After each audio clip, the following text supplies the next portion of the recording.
guiding us, trusting in His word the way. Thanks to God for guiding us, leading us through Judgment Day. He will guide all the way. God will see me through each day. His commands I'll obey, serve Him throughout Judgment Day. Welcome to our open forum program. Please go ahead with your call. Could you look at 2 verses, please? Psalm 37, verse 34. Psalm 37, verse 34. Okay. Wait on Jehovah and keep his way, and he shall exalt thee to inherit the land. When the wicked are cut off, thou shalt see it.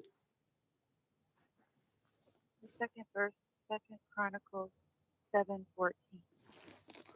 2 Chronicles chapter 7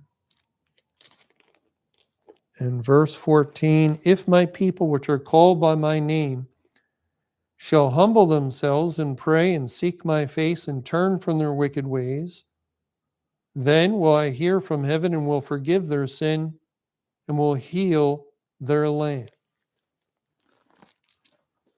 I was wondering what the land. I'm sorry? What is the land in both these verses?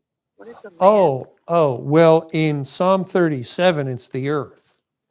The Hebrew word that's translated as land, it's often translated as earth. Hundreds of times it's translated as earth. It's a very common word in the Old Testament, and Psalm 37 is a psalm that's describing the inheritance of the saints of the new heaven and new earth. I think it's mentioned a few times. For example, back in verse 11, but the meek shall inherit the earth and shall delight themselves in the abundance of peace. And I believe it's been a while since I looked at it, but I believe the word earth in verse 11 is the same word translated as land in verse 34. Wait on Jehovah and keep his way, and he shall exalt thee to inherit the land. When the wicked are cut off, thou shalt see it. And even if it's translated as land, it still means the earth, because the promised inheritance to Abraham and his seed was the land of Canaan. And the land of Canaan was to be given for an everlasting inheritance, and no possibility that any part of this earth is going to be around everlastingly, because it's going to be destroyed. So the land of Canaan is a figure of the new earth. And it's significant that God says, when the wicked are cut off, thou shalt see it.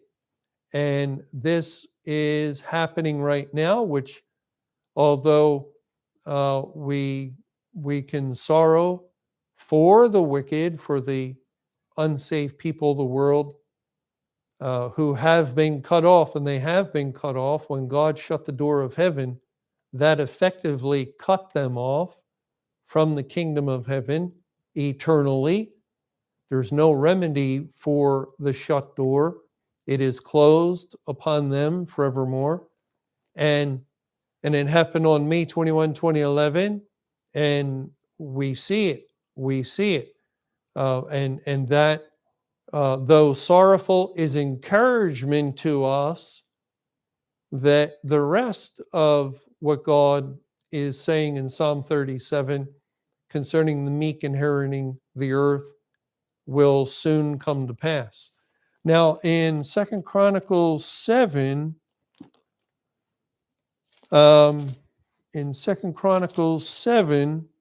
this is when the house of Jehovah, the temple, is constructed, and so God comes to him and tells him in verse 13, if I shut up heaven that there be no rain, or if I command the locust to devour the land, or if I send pestilence among my people, if my people which are called by my name shall humble themselves and pray and seek my face and turn away from their wicked ways, then will I hear from heaven and will forgive their sin and will heal their land. Now, this is all, or must be understood in relationship to God's program of times and seasons.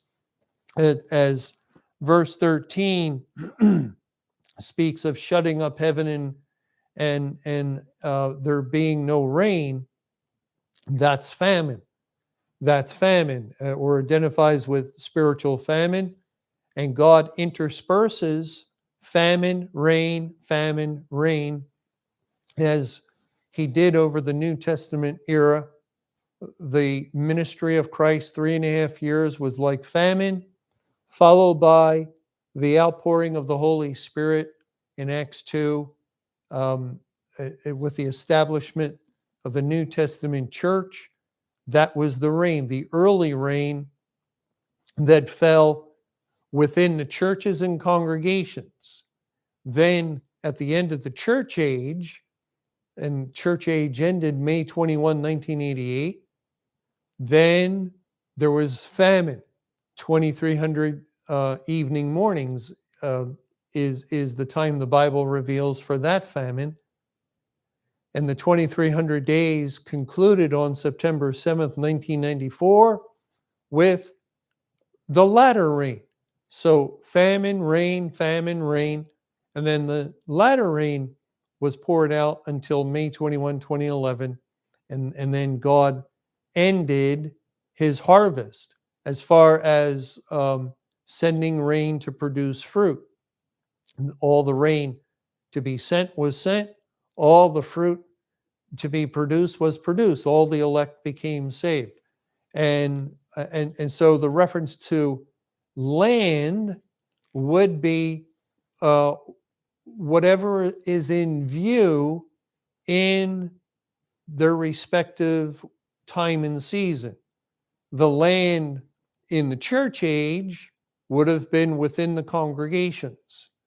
The land and the early rain, the land after the church age, would have been the nations or the earth outside of the churches and congregations. So you can find this word land used many times. God, for instance, in Jeremiah, will speak of sending evil beasts and famine and a sword upon the land. Well, he's referring to the land of Judah, which would represent the corporate church spiritually, with the judgment beginning at the house of God. And then other places, land, again, would indicate the whole world.